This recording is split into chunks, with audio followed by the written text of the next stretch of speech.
Welcome back to Investing Talk Podcast. Today we're looking at BigBear.ai. The big question is it a good time to buy now?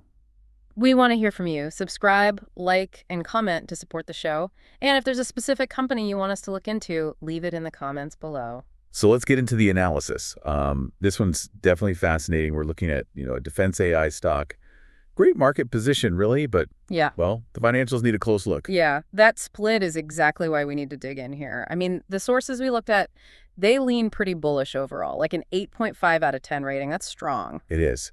And that bullish case, it really starts with just how fast they're expanding. And their tech, it's specialized. Okay, so talk about that expansion. Right. So the headline is probably the revenue. Their TTM, trailing 12 months revenue, is sitting at $152.56 million. And the key thing is that growth seems to be, outpacing a lot of their competitors in defense AI. Which is a crowded space. Exactly. And it's coming from specific areas, national security contracts, supply chain work, and biometrics. Okay, and that connects to their moat, right? Their competitive advantage. Precisely. They aren't just like selling off-the-shelf software. It's this thing called proprietary decision intelligence. We should probably explain that a bit. Yeah, good idea. What exactly is decision intelligence in their world? So think of it like this.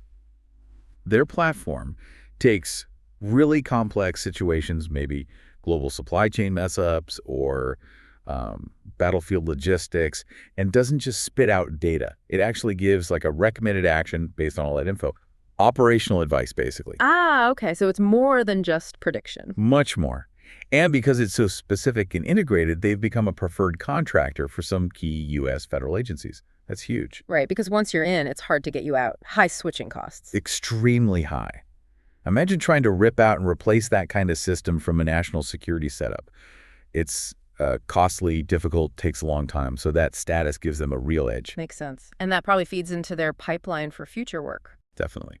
Sources describe their pipeline as large and very actionable, especially, again, in defense, AI, and biometrics.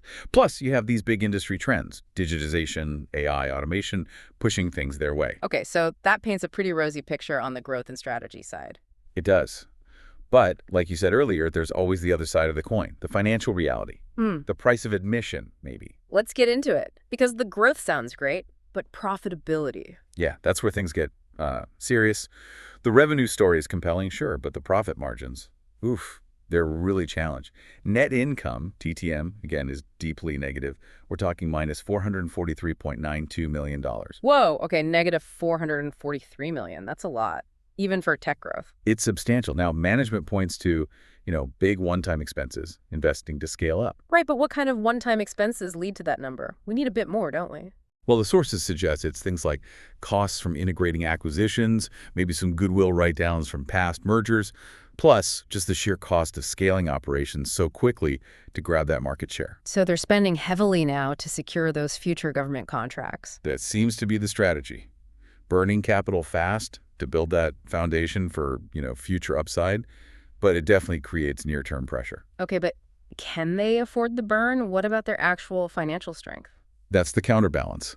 They actually have a decent cash position, the debt seems manageable, and the market cap is large, $2.95 billion. So they have liquidity. They can likely weather some volatility and keep investing in R&D. But didn't you mention something about cash flow earlier? Yes. This is the big question mark, maybe even a red flag for some. Verifiable free cash flow data. It's listed as NA in the recent filings. So lots of cash, big market cap, but we can't quite see how efficiently they're using that cash burn. Exactly. That lack of transparency, even with good liquidity, it just increases the risk profile. You kind of have to trust management on their cost discipline talk.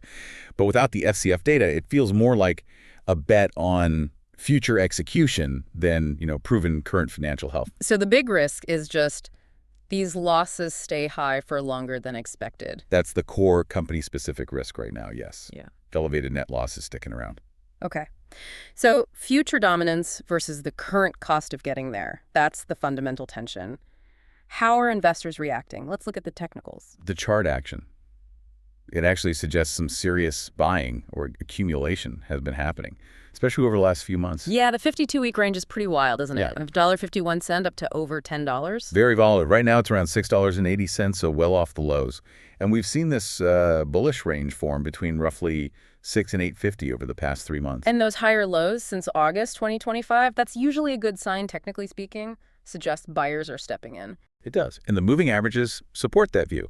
Both the 50-day and the 200-day are trending up. Yeah. That's a classic bullish signal for the longer term. Plus, it's been holding above its 50-day moving average since mid-September. Right? Correct. Consistently above it. Okay, but we have to mention the volatility again, that beta. Oh, yeah. The beta is 3.199. That's high.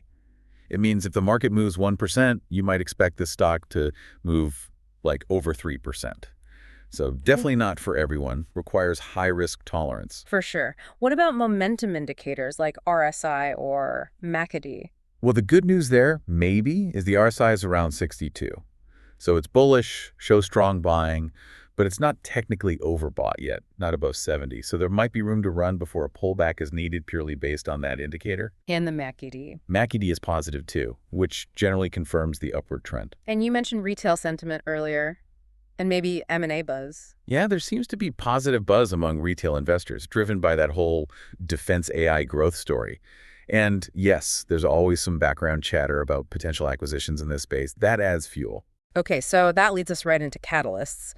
What could move the stock soon? It seems very news-driven. Extremely news-driven. We saw that clearly back in October 2025. They announced a big defense AI edge computing deal. And the stock jumped 23% just on that one announcement. They also put out news about progress on their biometric security system recently. So contract wins are huge, but the biggest date on the calendar has to be earnings, right? Absolutely. November 10th, 2025, that's the Q3 earnings report. Everyone's watching. What are analysts looking for specifically? Two main things, really. First, are they continuing to grow revenue sequentially? Does the market capture strategy keep working? Second, and maybe more importantly now, are there verifiable signs of margin improvement? Is that cost discipline starting to show up in the numbers? Is the path to profit getting shorter? Okay, makes sense. Beyond earnings and contracts, you mentioned some unusual activity, institutional and political. Yeah, this is interesting. Institutional buying seems to be picking up, which is generally positive. But what really got attention was some congressional stock buying. Oh. Like who? Specifically, Representative Lisa C. McClain. Filings show she bought up to $50,000 worth of BigBear.ai stock across August and September 2025. A member of Congress buying shares in a defense AI company. Investors notice that kind of thing. They definitely do. It's often seen as, well, maybe a signal of confidence in the sector, or perhaps some insight into future defense spending or policy direction. It adds a layer of perceived political stability, maybe? Makes it seem less purely speculative. Right.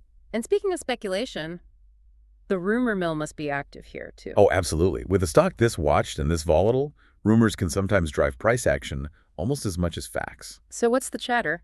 Well, it's persistent, but remember, unconfirmed. Things like talk of a massive new AI defense contract coming down the pike, something that would really boost their backlog. Okay. Also whispers about potential acquisition interest from one of the really big established government contractors. You know, the kind of rumor that implies a nice buyout premium. Right. That always gets attention. And finally, some buzz about them potentially launching a commercial AI platform, which would, diversify them away from just government clients. Okay, but just to be clear, these are just rumors circulating. Yes, have to stress that. Not verified. But they act like potential triggers. If any of them suddenly become true, you'd expect a very sharp move up. They definitely add to the volatility. So, putting it all together, this high-risk, high-reward picture seems pretty clear. How should someone think about investing? Based on the sources, what kind of timelines? The analysis really points to two distinct approaches, depending on, your goals and how much uncertainty you can stomach. Okay, what's the first one? The short-term trade. This is for someone maybe looking to play the volatility, capture potential upside around that Q3 earnings report, or maybe trade on any contract news that drops in Q4. It's more of a technical and sentiment-driven approach. Got it. And the second? That's the long-term investment. This is really a conviction play. You're betting on the whole structural shift towards decision intelligence in government and security over years. So you accept the current losses and cash burn. Right. You accept that because you believe in the long-term value of those contracts, their tech moat, and their market position, you're looking out multiple years. Okay, two very different ways to look at it. Definitely. And I guess ultimately the path forward for BigBear.ai, at least in the near term, say the next quarter or two, it really feels like a race A race between what? between that rapid revenue growth, fueled by winning those defense contracts, and how long the market is willing to tolerate the really high level of investment needed to actually capture that huge opportunity.